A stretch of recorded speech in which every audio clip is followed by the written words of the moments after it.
Welcome back. 100-degree temperatures not slowing down President Biden's border crisis. More than 1,300 illegal migrants now crossing the Arizona border every single day. Meanwhile, the Phoenix FBI office announcing their task force seized more than 9,000 fentanyl pills, arrested 88 people. They took in 10 firearms, all in a 2-week operation. Joining me now is Arizona Congressman David Schweikert. He's a member of the House Ways and Means Vice Chair. Congressman, it's great to see you this morning. Thank you so much for being here. Your 1,000-foot view of the situation in Arizona right now. Obviously, this has not just become a border state problem. It is a problem every state in the country is experiencing, and not much has changed to slow the number of migrants that are crossing into this country. And look, it is a mess for the entire country.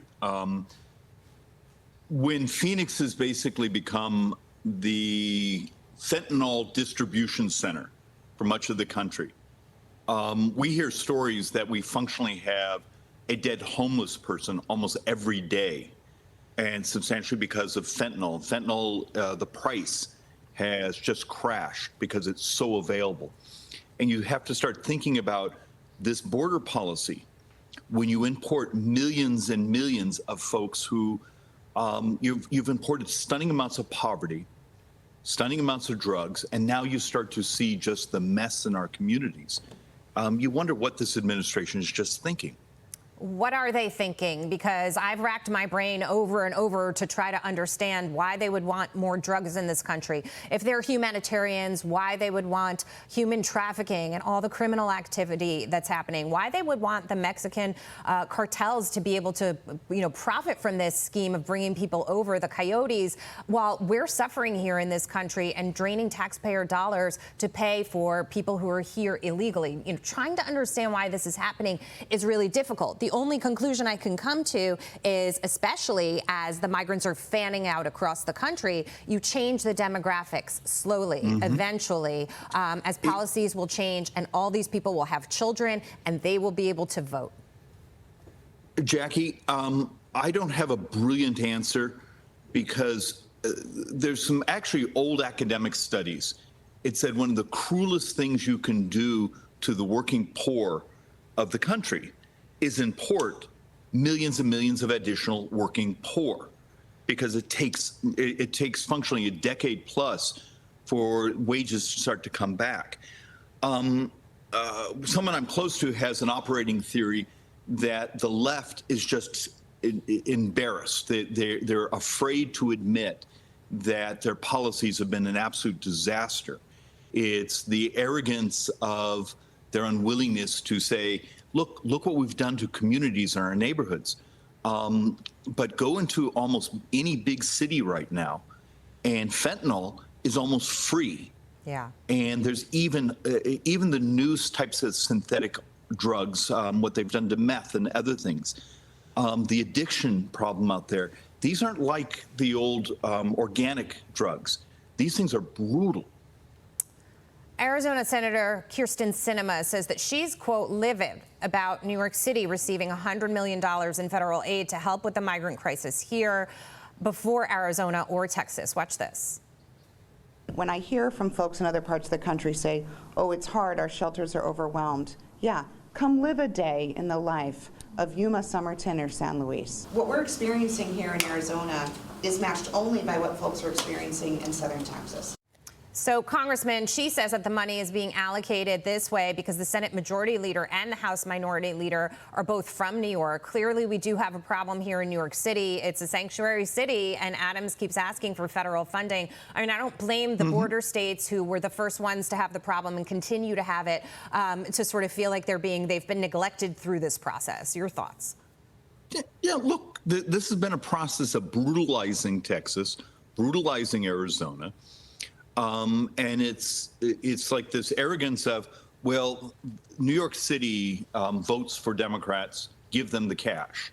The people that actually have just taken the brunt of this for years basically shrug and try to figure out how to survive, how to keep their communities whole. I would love some folks from the Biden administration come with me and let me walk you through things such as our homeless campus, and how much of that population are those who've come across the border just in this last year. And to understand the effects that's having on our community. And then the little girl down the street that last year took a pill, it was stupid to do that, and almost died. Yeah. This is what they're doing to our communities. It's really sad, especially to see the kids, that don't have great judgment, make one mistake, and it costs them their lives.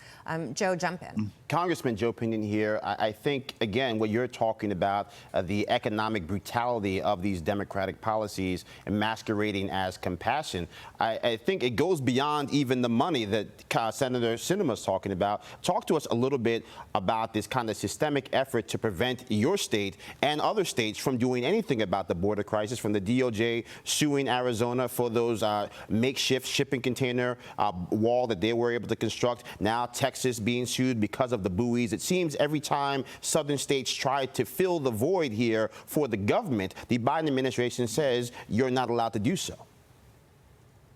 Look, I wish I could get into the mind of the left, because it's absolutely illogical. On one hand, they preach compassion, particularly for the working poor, and then they basically try to destroy them economically. They try to destroy their neighborhoods with narcotics. It's sort of sick with what you see.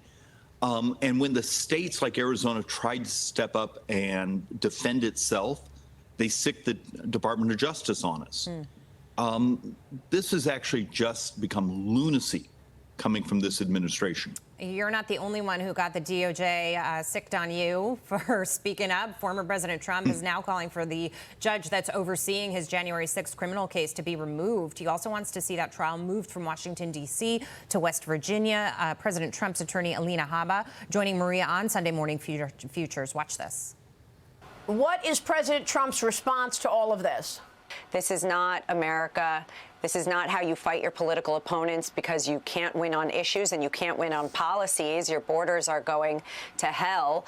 We have drugs and pandemic. I mean, it's a mess. Our country is a mess. So what do? They arrest Trump over and over again to distract you from the corruption that's happening inside the Biden administration and the policies that they can't win on. Congressman, quick reaction.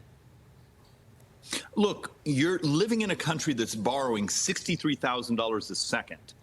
And then the cruelty of what's going on out there, of anything, any distraction, but not to talk about what's really affecting the country.